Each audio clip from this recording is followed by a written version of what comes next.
I don't know about you, but sometimes the pages seem to flip easier to the New Testament, and to make sense of that, that makes a little bit more sense.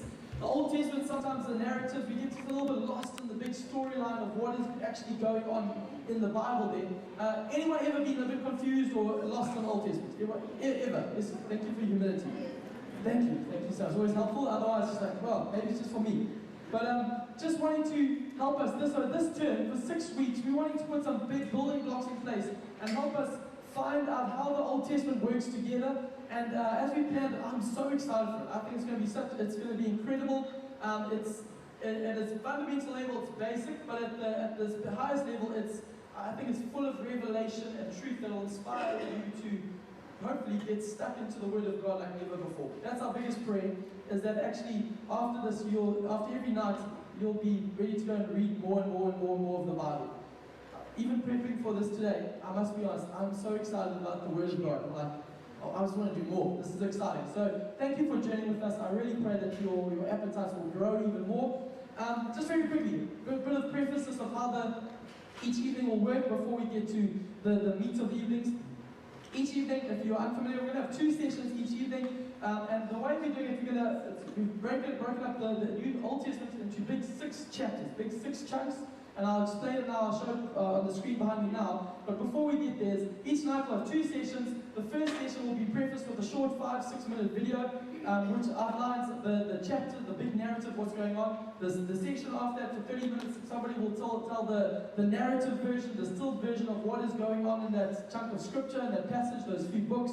And then the second session is, we're going to get the mechanics. We're going to open up the hood and go deep in and just actually diagnose the depth of what is going on there and pull it all to Jesus. Show us how this whole thing holds together in a majestic way. Your hearts are going to leave you and be filled with worship at the end, running up going, let's go read, let's go read. There you go, no pressure, Malcolm. But anyway, it's all the Holy Spirit anyway. There we go. But if you can put up the first slide very quickly for me, Mike. That's the course outline if you wanted to know what is going to be happening. Those are the 6 big narrative headings across the Old Testament that we're going to be dealing with. So in 6 weeks, you'll understand the whole of the Old Testament. Done. Okay? Save you years of Bible reading plans. Just joking, just joking. But week 1 is creation and fall. So if you're wondering where that is, that's Genesis 1 to 11 tonight. Week 2 is God's covenant with Abraham, that's Genesis 12 to 50. Week 3 is Exodus and redemption. We're going to cover a couple of books there. Week 4 is God's covenant with Moses.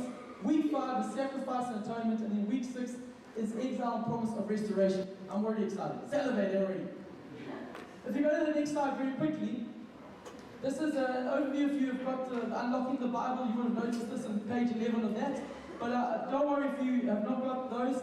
We will, for this term, I've asked the admin team to help me. On every Tuesday, we're going to be sending out the slides and the notes every Tuesday, the following day of it. So you don't have to take multiple photos. If you want to, you can.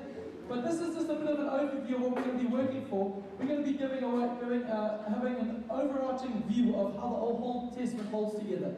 And I think that sometimes the Old Testament we've done a disservice where it's just little stories pocketing up, and we're like, how do they fit together? What is going on? Are we supposed to draw a moral from that? How are we going to do that? But we believe that the Bible is actually telling one overarching story, and it's the story of God and his relationship with humanity, and zooming in especially in the Jewish nation. And so we're going to go through some of that over the next 6 weeks. It's going to make sense. But as we said, I want to just encourage, when you get the notes, I would encourage you to whatever you can, print that little picture out if you can, put it on your Bible as you read. For me, it's been a helpful tool sometimes to understand where I am. Because here's a disclaimer, the Old Testament is not written in chronological order. Just to let you know. That's why some people say, I'm going to read Genesis to Malachi. And they're going, what the heck is happening? Just the time. It's put into different categories. And so sometimes it's helpful to know as you read where you are in the story, what's going on, who's writing at what time. And that diagram just helps me just to let you know as well. There's little arrows there to describe the rise of the kingdom of Israel, and its height, David the king, and then its fall all the way down to the 400 years of silence before Jesus came. So anyway, that's this little bit of disclaimer there. Anything else I need to remind us of? Nothing for now. So the way we're going to start this evening is, I would love you to turn your eyes to the screen. We're going to watch a video via the Bible Project. You might have seen it before. If not, it's just, and I've watched it many times, and it's so helpful every time. Genesis 1 to 11 in 6 minutes. just to give us a big overview, and then you'll hear more back from me.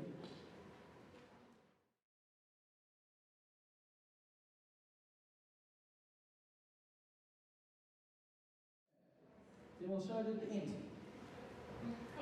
Put the lights back on. There we go. Okay, we'll come back to that if that's all right.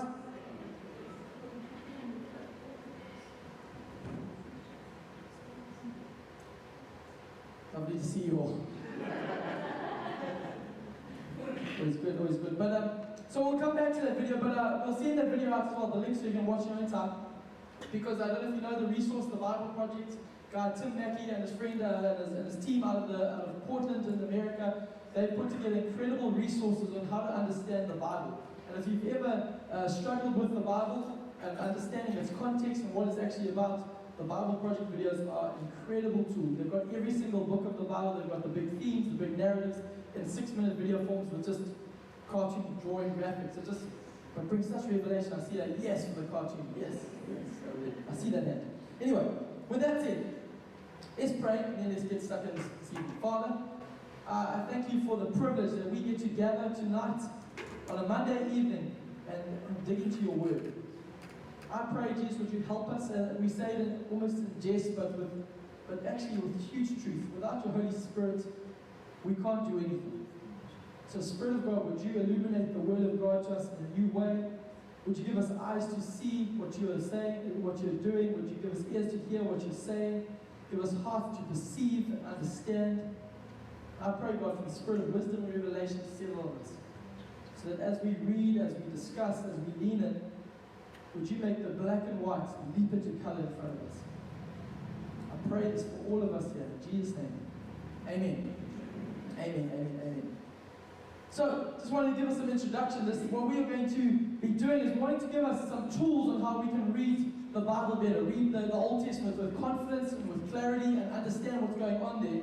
And actually, when you think about Genesis chapter 1 to 11, so the video would have told us that the book of Genesis is this incredible literary, this book that's been put together, but actually it's broken up into 2 parts. So the book of Genesis is simply divided into 2 parts, Genesis 1 to 11, and it's almost like a complete section, and then Genesis 12 to 50 is the second part of Genesis.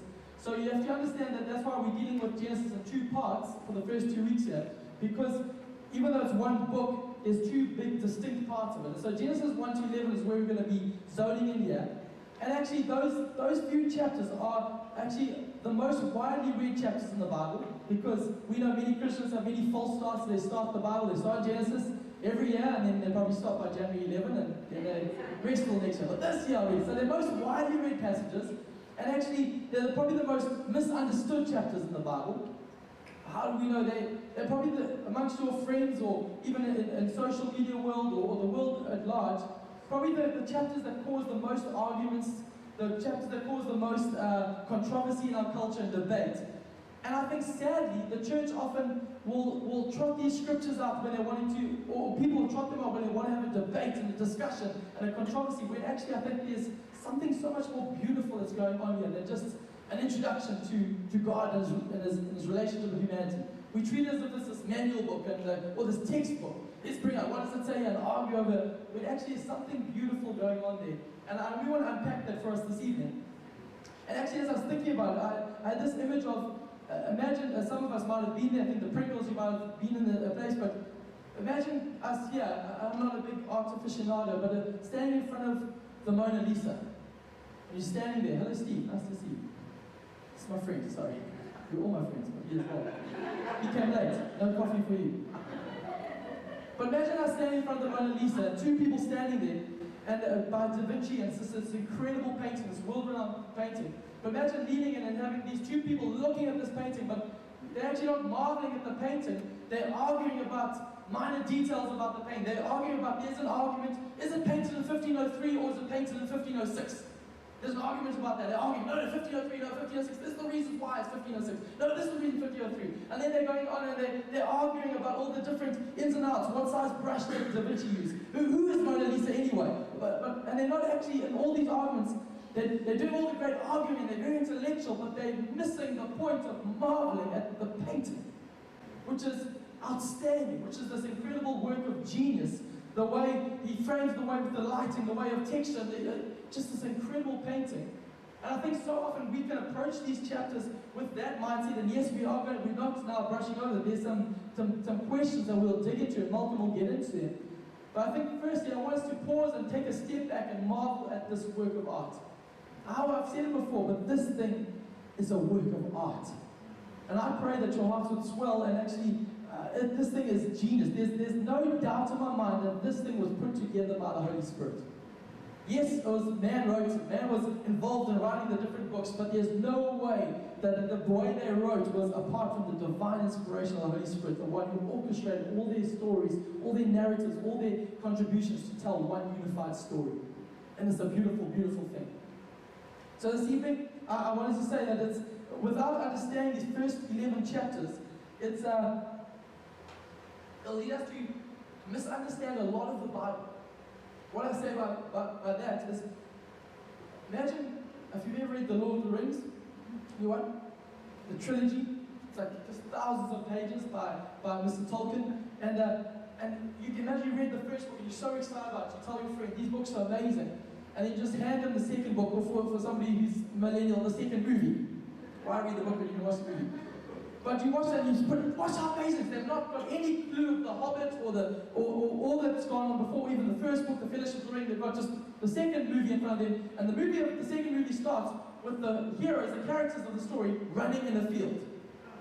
Context now. What's going on? I tell you, it's going to be a long movie of interruptions. Of what's going on? What's going on there? Why did that happen?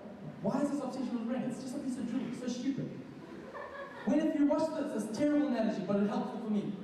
When you watch the first movie of The Fellowship of the Ring, the first 10 minutes covers 1,000 years of backstory that brings anyone, no matter what level of experience you bring into the Lord of the Rings genre, fantasy genre, you get there. First 10 minutes tells you 1,000 years history and explains the why people are so obsessed with the ring. If you miss the first 10 minutes, you're already lost as well. You're in Hobbiton, but why is Bilbo doing that? Sorry, I'm just getting a little bit too deep here, but the Bible, I want to tell you, is a similar understanding that if we get the first 11 chapters, if we get what God is doing in the beginning, it'll make sense of a lot of that's going on after that. So that's the teaser for this evening. And I've been so obsessed with this book of Genesis. Actually, I've been accused, someone accused me saying, you end up in most of your sermons in Genesis 1, 2, and 3. I've been accused of it. You go there way too often. And I'm happy with that accusation, because I'm so obsessed. There's so much going on in Genesis 1, 2, and 3 in particular. There's something called the law of first mention. So if you're reading the Bible and you see something, it's always good to go and find out the first time the Bible spoke about it.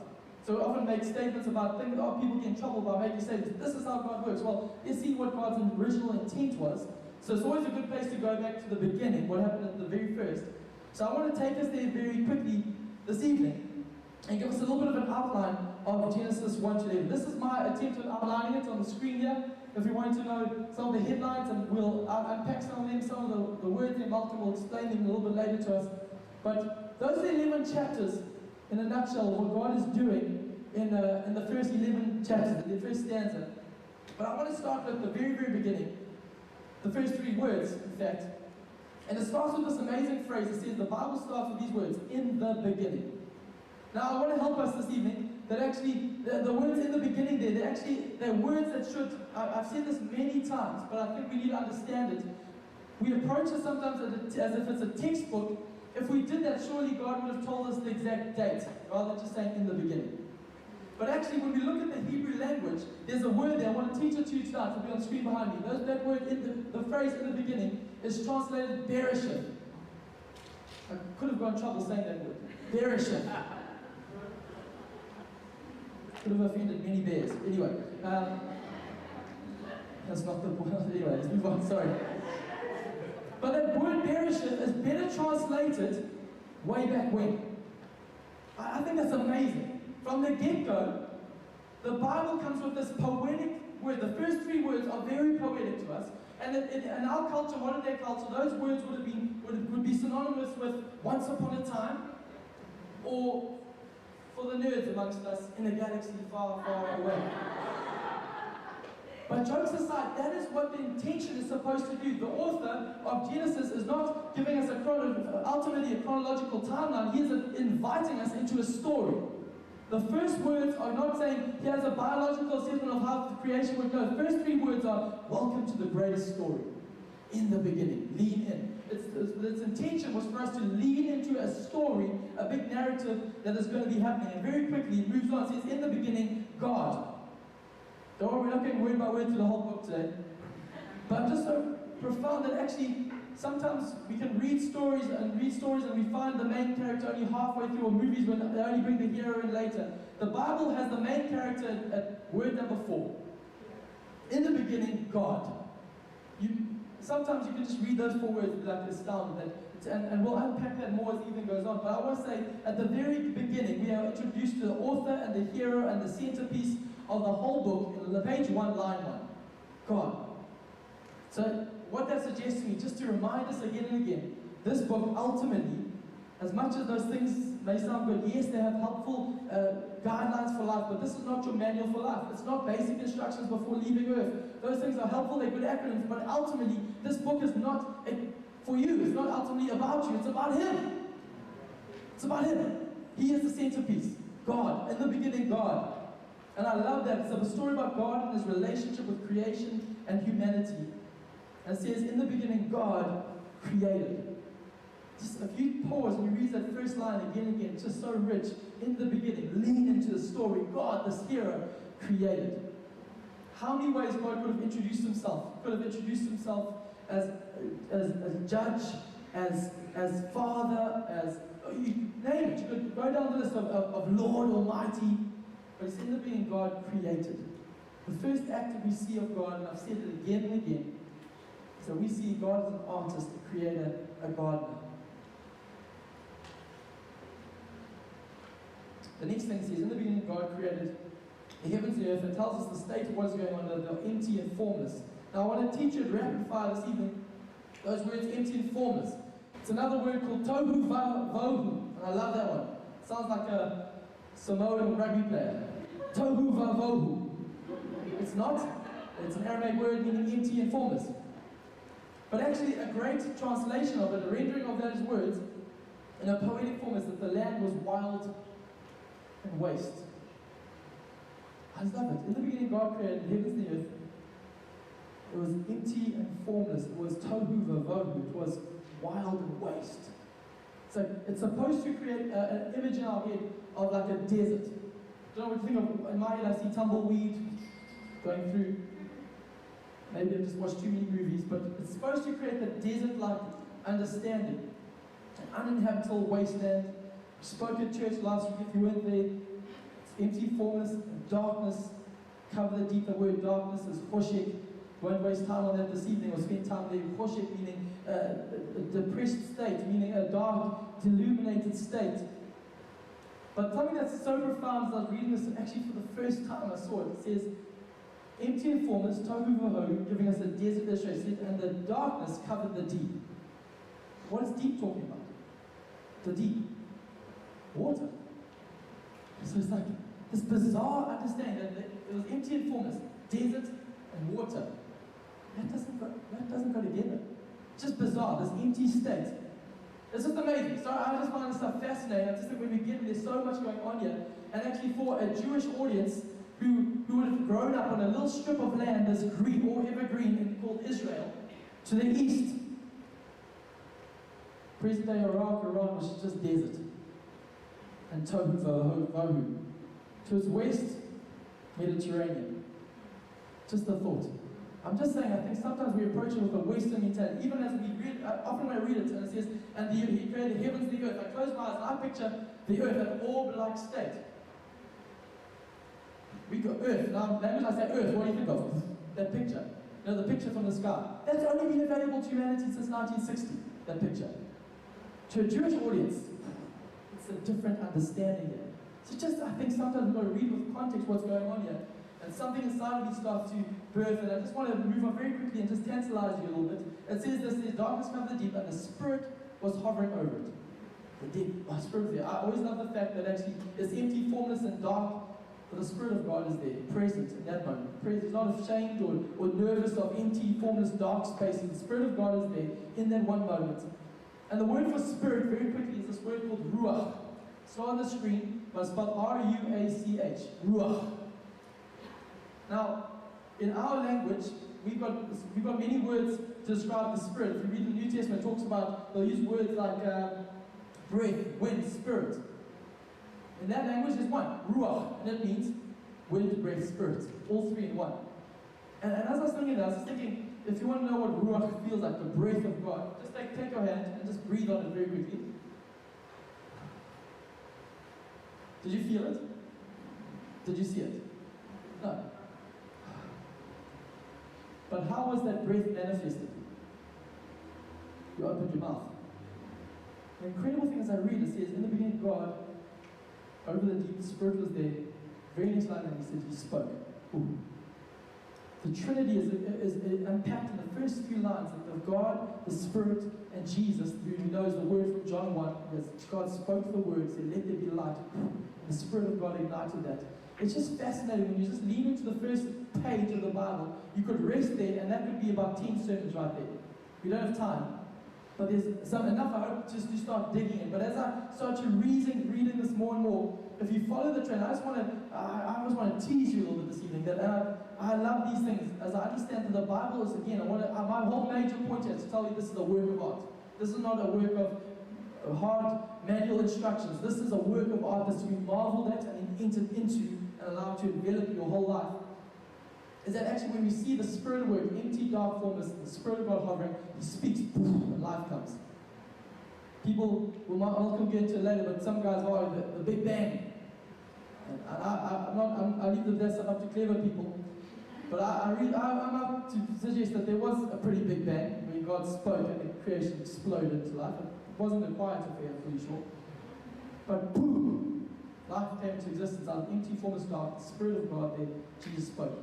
Just very quickly, that on page 1, that actually you could just spend your whole life there, just pull it all the way across Scripture. That actually, if you read in the book of Luke chapter 1, the first page there, we find another situation which is empty, dark, and formless, and it's Mary's womb. And in the womb there, the Bible says the Spirit of God will come upon you. Same words as used in Genesis 1, hovering upon, same word, will come upon you, and you'll give birth, miraculously, out of nothing. You won't have sexual intercourse to make this happen, you'll be a virgin. There won't be any man's intervention. This is the work of God, the Spirit, and this Jesus be birthed. What do we see? Bam! Empty, hot, formless, dark, Spirit of God, birth. Next time we see this happen is another empty, dark, and formless space called the tomb, where Jesus died. And the Scriptures tell us that the Spirit of God raised Jesus to life. There was no work of man, no one came and prayed over the body, there's nothing, it was just God, empty, dark, Spirit, Jesus. Life came. The next time we find this is a place called Acts 2, in the upper room, where the disciples are terrified, empty, dark, and formless, because they feel they've been left alone, we've been left to our own devices. And the Bible tells us that the Spirit will come upon you. It's the same word. It's used in all those other sequences, all the way back to Genesis 1, hovering over the deep, empty, formless darkness, and in that moment, boom. I like to say from the boom to the womb, to the tomb, to the upper room, the Spirit of God's at work. I don't know about you, but suddenly I'm going, on page 1, the Bible's giving us clues that there's something bigger at work than just in the beginning God created. What did He create in day 1? Those things are important, but actually going, in the beginning, there's a story at work there of God reconfiguring, restructuring, inviting us to lean into something more that's just happening there. Actually, as I keep reading, and I want to move on for time's sake, it's incredible that if you count the number of times, and this is the art, the literary genius of this book, what God is doing. 10 times God speaks. He speaks 10 words. Bah! Go count them.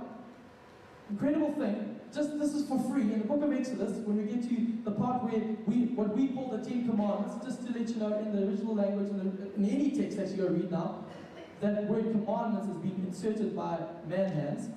It says God spoke 10 words. The right word is words. 10 words to humanity. Genesis 1, 10 words. Exodus 20, 10 words. Just incredible. I'm just going this. It's just bizarre this way that He works. And I want to say, what's going on here? Now, I'm just saying that to tease you, and I want to give you some of them to work with here. Because I believe there's a bigger story at play that we need to see what's going on. So I want to help us very quickly. What's going on? The next slide, you'll see it now. That actually the Bible starts, there's a whole story and a whole arc It's like the Lord of the Rings. It starts somewhere and it's going somewhere. But often we read it as if there's these disjointed things that are happening. But the Bible holds together. I want to tell you the bookends of the Bible. Genesis 1 starts in the garden. Revelation 22, the last chapter, ends in a city. The whole journey is God taking people for humanity. He says, steward the earth and fill it and rule it and subdue it and bring fruitfulness up from it. So there's a progression going. God is taking humanity from the garden to a city. Let me help us a little bit more. Secondly, what's amazing, the next slide, you'll see the Bible starts in Genesis 3. We find the tree of the knowledge of good and evil. Man ate from that and was cursed. Revelation 22, 21, 22, there we find, it says at the very end, there'll be the tree of life. And the incredible thing it says about the tree of life is that this tree of life will be the healing for the nations. And the very next line says, no longer will there be a curse on anything. But what's amazing about the Bible is around the middle there's another tree called the cross of Christ. And what's powerful about the cross of Christ was there was both the curse and the blessing. Because on the cross, Jesus became the curse for humanity. And he became the blessing for the nations. Just the Bible is this whole thing, or from page 1, it's going to tell us there's something bigger at play. You guys seem not to believe in me, so I'll help us. That actually is not a simplistic journey. Actually, we find man's rebellion. So let's look at the book of Genesis. Genesis 1 starts in the garden. It says in the garden, Genesis 50, the verse 26, the very last word of Genesis 26 is, and then bound Joseph in Egypt and placed him in a coffin. And as our good friend Rory Dyer used to say, he used to say, starts in the garden, ends in a coffin. What the hell went wrong? And how does Jesus how the heaven does this be put right? I think something like that he says. It's just a profound thing we see actually there's something going on here. Okay, one last one here. Actually, in what we're dealing with now, we find actually there's a microcosm of the whole story in Genesis 1 to 11. It starts in the garden. And Genesis 11, next one, ends in a tower. But this is a, if I can use the word, a bastardized version of what God is trying to do. You see, God's mandate in Genesis 1 was saying, actually, I'm going to place you in a garden, and you're going to be my image bearers, and you're going to be stewards. But in now chapter 11, mankind has got to a place saying, we don't want to be image bearers, we want to be God ourselves. We want to make a name for ourselves. We want to be famous. And actually, we're not just going to be stewards, we want to be rulers. And that's actually the very essence of what religion does. Religion says actually puts you at the center of the story and says make your way to God. That's what chapter 11 was, and then making their way up to the heavens. When God says actually no, I'm going to just tear all this thing down. And in chapter 11, Malcolm will get into more detail just now, but the incredible thing finishes chapter 11 with God saying, I'm not going to allow this to happen. So he confuses their language and he then scatters them. And in that one doing, the incredible thing is Genesis 1 verse 28, God says actually, I'm going to be fruitful and multiply and subdue the earth. Humanity settles in one place and says, no, we want to build something for ourselves. And God says, you know what, even in your rebellion, even in your sin, I'm still going to make my mission happen. He said, I'm going to scatter you to the end of the earth. So something's amazing happening there. And what is this actually a template of? Is it's actually something called the 4-chapter gospel, which I think is so helpful that it's reshaped the way I understand the Bible. Is if you have ever been to a crusade, or you in any church, often we are offered what is called a 2-chapter gospel. What it means, what parts in the white there. You'll hear somebody preach and they'll say, for all have fallen short of the glory of God, all have sinned, you're all sinners, and without Christ you're condemned. Which is true. And they said, you need salvation. Which is true, we need Jesus. It says, how many of you need Jesus right now? And then people put their hands up, they run up and pray prayers, and if you want to be secure today, if you get hit by a bus today, where will you go? There's always buses that seem on the loose. Maybe that's the first one. Rain in the bus rides. Anyway, but if you get hit by a bus ride, where will you go? People get nervous, like, oh, I don't know where I'll go. I need Jesus. Bam, they come pray, and they go on, and that's it. And now, is it true? Yes. Is it complete? No.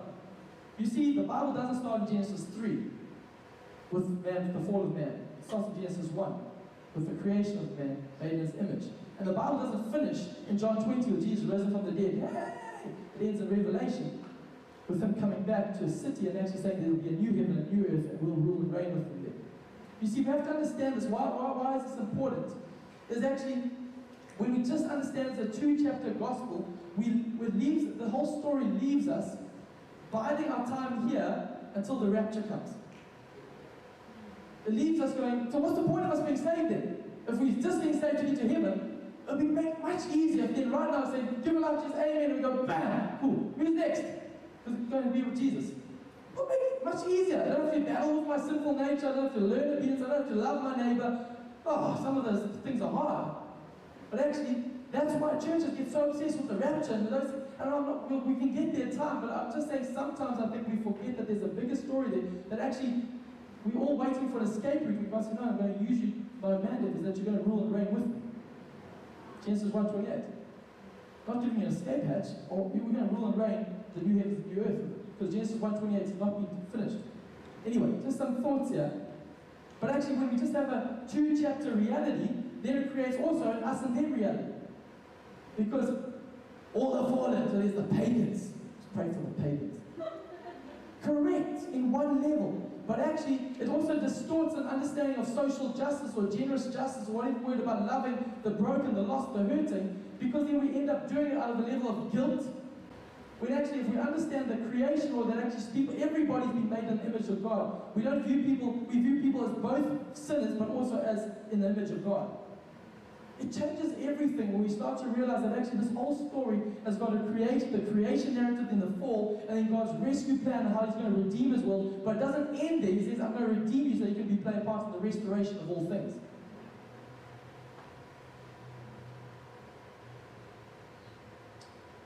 But I also want to say, before bashing the middle part, a lot of the social gospel or the new wave of preaching has taken the fall and salvation out of it. They just start with everyone's created beautiful, not sinful, and end off actually called to remake the world. So if you do the same thing, just have creation and restoration, which a lot of gospels do because they don't preach about sin anymore, and they don't preach about repentance, then you have a social gospel which is all about, we all love you, accept me just the way I am. That's why it's powerful. You can't pick and choose. You have to understand the whole arc is important.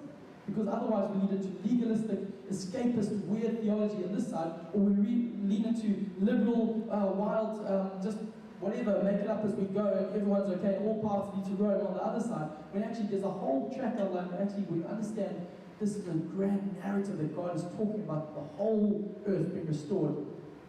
Ephesians 1 verse 10 tells us in Christ He brought heaven and earth together. Genesis 1 starts, He created heaven and earth. Just anyway. For time's sake, chapter 3, very quickly we learn about original sin, and we find out there the pattern of sin. I want to show you, if you want to go, if you look at the next one, it says pattern of sin. Genesis 3, go and have a study of this, and just read Genesis chapter 3, and this is the way the enemy works. If you want to know how he works in every interaction where he tempts someone into sinful nature, into sinful response, if you want to see how he does it with your own heart, this is the way the enemy works. There's distraction. Genesis 3 verse 1 starts with distraction, where they were made to be obsessed with God, walk in the cool of the day in the garden with Him, and it starts with distraction, with the enemy taking Eve's eyes off the Creator, turning to created things. Then he moves on to deception. Did God really say? That settles in. Deception comes. That's why we've got to be careful with what we listen to, careful with what we engage with. Deception settles. Then doubt comes, because He says, you won't surely die. Then there's disobedience. They took of the fruit and ate. There's always dead. Their eyes were opened and they felt shame and tried to cover their nakedness. Just an interesting thing. Just some lenses. Go and have a look. This is the pattern that we follow all the way through. And actually, the amazing thing that happens then next is that we see the first call of God to mankind going out. The first call of God in Scripture is this: where are you, Adam? Not, sinner, come out, I want to give you a hiding. But where are you, Adam? A God that pursues, not because He lost Adam, not because he was temporarily blind. Where did Adam go? Not good in the forest. No.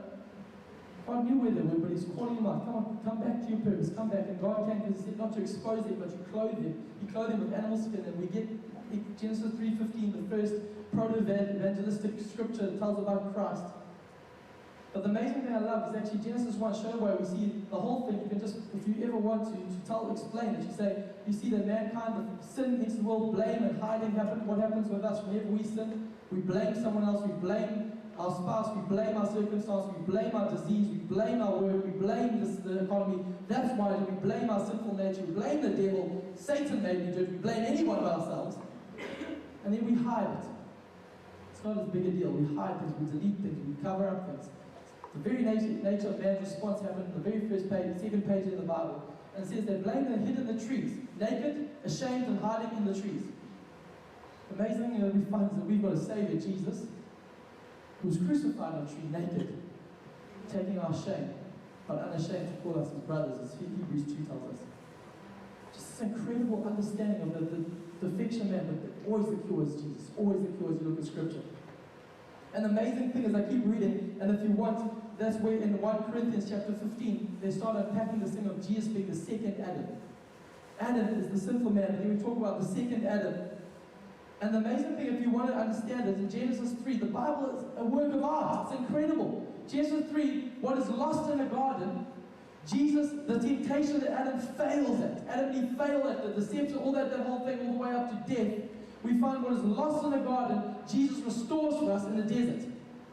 Luke chapter 4. And the amazing thing is, Genesis chapter 3 says, actually that place, the Spirit was there, the Spirit was still there, wasn't absent. Genesis chapter 4, when Jesus goes into the desert, tells us the Spirit led him into the wilderness. It wasn't away from the Spirit, wasn't out of the presence of God, but that's another thought for another day.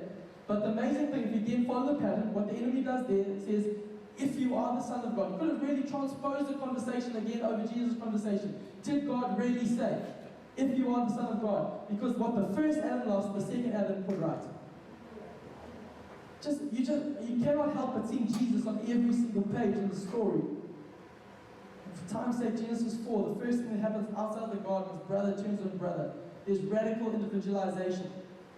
And even there, you see the authors, Hebrews 12, verse 24, pulls the whole Cain and Abel story to its expository about the blood of Christ. This is not some fancy preacher. This is what Hebrews does all the way through. Telling you that this is all pointing to Jesus. Then Genesis 6 to 9, we find Noah and the flood. For time's sake, I'll just land on this little thought. We find Genesis 9. It lands, hero Noah. The children's show story tells us Noah, hero, built the ark, we're all saved. Picture of Christ, actually, that if you run and hide inside of him, you'll be saved. But we get, hero Noah. The story lands with no hero Noah. It ends, actually, it starts in a garden, beautiful. Genesis 9, we find him in another garden, a vineyard that he plants. He's got drunk, and he's lying naked in his tent. Welcome to the Bible. It's like the days of our lives right here. A drunk, naked guy. What I love about that straight away tells me there's no heroes in the Bible except for Jesus. Come on. I've said that before, but Homer Simpson in The Simpsons once told me there's a scene where he's flicking through the Bible saying, there's no good guys in here except the one. I'm like, perfect theology, Homer. Because they all failed. The Bible's not a moralistic tale of the blessed good. It's about the blessed bad. How bad people again and again get the blessing of heaven because of Jesus. That fills my heart with such joy in these stories when I read them. But the amazing thing about this story, Noah gets drunk, he's lying there naked, and the story, the narrative is so profound that there's these three sons. His three sons' names are Shem, Ham, and Japheth. Some suggestions for the kids if you want to know. Shem, Ham, and Japheth. And the amazing thing is Ham goes and sees that he's naked, and he comes out and exposes it and says, hey brothers, he's naked, Dad, the body's naked. Let's Instagram this thing, and it'll be so embarrassing for his 50th. Come on. But his brother's like, no, they walk in backwards to cover, and they cover the blanket, cover their dad's shame. What happens after his dad comes out in a rage, and he does something that's in that culture, he curses Ham, and he blesses the other two. And maybe you think in our culture, oh, what's going on there? But it's so profound. If you read now, this is when I love genealogies, because I think in Genesis, a couple of genealogies there are just names, and he begat who, and he begat this, and you're like, oh, just skip that chapter. Good, I can tick off 2 chapters, I'll read one. And when you understand that there's stuff at play here, this is a story, not just a historical. I want to tell you the relatives, just so that you know who was invited to the wedding. No. There's something bigger here. Actually, when you follow the cursing that followed Ham, he cursed not Ham, he cursed Ham's son, Canaan. If you follow Canaan, very, very quickly, I just think this is incredible. In Genesis 9, Genesis 10, sorry, if you want to read Canaan, verse 15, Canaan's oldest son, it goes through, it says, Canaan's oldest son was Sidon, the ancestor of the Sidonians. Canaan was also the ancestor of the Hittites, Jebusites, Amorites, Girgashites, Livites, Archites, Sinites, Hamathites. The Canaan clans eventually spread out, and the territory of Canaan extended from Sidon in the north to Gera and Gaza in the south, and east as far as Sodom, Gomorrah, Admah, Zeboim, near Lasha. Carries on. But as you read those sort of names, if you've read the Old Testament, you probably would have seen some of those names as being the enemies that Israel has to fight. So a father curses some, they become the enemies of God's chosen people, they're antagonistic to God's people. But the very first thing there, the first parenthesis there, is the name Sidon. Sidon, the people of Sidon. Now, if you follow all the way through, you'll find actually the prophets, harsh words, Isaiah, all over Isaiah, and Jeremiah and Ezekiel, the prophets' harshest words were to those from Tyre and Sidon. They became the dogs. They were called the dogs compared to the Israelites. We don't have anything to do with the dogs. You don't look at them, you don't touch them, those dogs. They hated them. And these are prophets of God. Godly men used to use explicit language about those from Tyre and Sidon. Because, and if you trace it, all because a dad cursed the son. What's profound is there's a story that's quite shocking in the New Testament. I'll land with this in Mark chapter 15. It's about to turn. Chapter 7. It's a story with Jesus. It says this about chapter 7, verse 24. It says, Then Jesus left Galilee and went north to the region of Tyre and Sidon. Tyre and Sidon. Those are the dogs. Those are the guys Noah cursed back in the day. Get all the way back there. It says there he says, he didn't want anyone to know which house he was staying in. Now you realize why, because you don't want to go there. The guys, you don't touch those guys. But he couldn't keep it a secret. Right away, a woman from that area who had heard about him came and fell at his feet. The little girl was possessed by an evil spirit, and she begged him to cast out the demon. Since she was a Gentile born in that area, Jesus told her, First I should feed the children, my own family, the Jews. It isn't right to take food from the children and throw it to the dogs. You read it, you're going, that's Jesus, that's hectic. That's what they all said to those people. Those are the guys who were cursed. Those are the guys who should be out. They'll never have a chance because they'll curse all the generations before they become the enemies of God. Those people we don't even touch. She replied, That's true, Lord. But even the dogs under the table are allowed to eat the scraps from the children's plates. Good answer, he said. Now go home, for the demon has left your daughter. When she arrived home, she found the little girl lying quietly in bed, and the demon was gone. You know what I love about that? Is the story ends with Genesis 10, with the father cursing, a drunken, naked rage, cursing a generation. Your son will be cursed. The power of those words just distort. Just the powers of Genesis 1, the words create, but the powers of man destroy. One word of man destroys generations and puts them out. The dogs. But Jesus walks back into that story. And what started, the curse that started because the son exposed the father's nakedness, gets restored by a father who strips his own son naked and exposes him across and says, Those who are cursed shall become the blessed. When you understand this New Testament and that Jesus is the centerpiece of all of this Old Testament story is not just some narrative that happens. It's this beautiful work of art that God is saying, just watch what I'm going to do on the Tyre and Sidon. I'm going to have this incredible story that even the furthest people who are called the dogs are going to be redeemed because of my son. The story ends in Genesis 11, the Tower of Babel. The image bearers want to build name, God scatters them, but I want to say as I land, that what I love about this text, we're going to open up even more now in the mechanics of it, but I want us to lean into the Bible. I'm going to ask, the next week, the homework for the next week is I want you to read the Bible. I'm going to give you scriptures now. But I want you to approach it as if it's the Mona Lisa. And allow the Spirit of God to, there's areas of it that might be dark, might be empty, might be formless, it might be tohu vavohu, might be like, what the heck, it feels like desert to me. Some parts feel like water, like wow, there's life. Some of them just feel dry. The Spirit of God is hovering over all of it, saying, I want to make Jesus known. I want to make Jesus known to you. And I believe this is not the Bible story or a story. This is our story. And when the Bible starts in the beginning, it's an invitation for you and I to lean in with faith, going, something incredible is about to happen. And God can do incredible things in our hearts. I'll give us the homework now. Is that okay? The scriptures. It's the reading of the scriptures, that table. Yeah. So next 7 days, if you're able to read those scriptures, Genesis 1, 2, if you can take a photo of it, I'll send an email if you would prefer that. There's nothing missing on day 7. I just thought we'd follow the pattern and rest a little bit. But those are scriptures, and the other scriptures, the New Testament scriptures, that are synonymous, that play off it. There's other ones I could have chosen, but I thought actually let's start with those. But ask God to illuminate things as you read these texts and say, show me Jesus in these texts. I believe He will, because He's faithful to His word. Let us pray.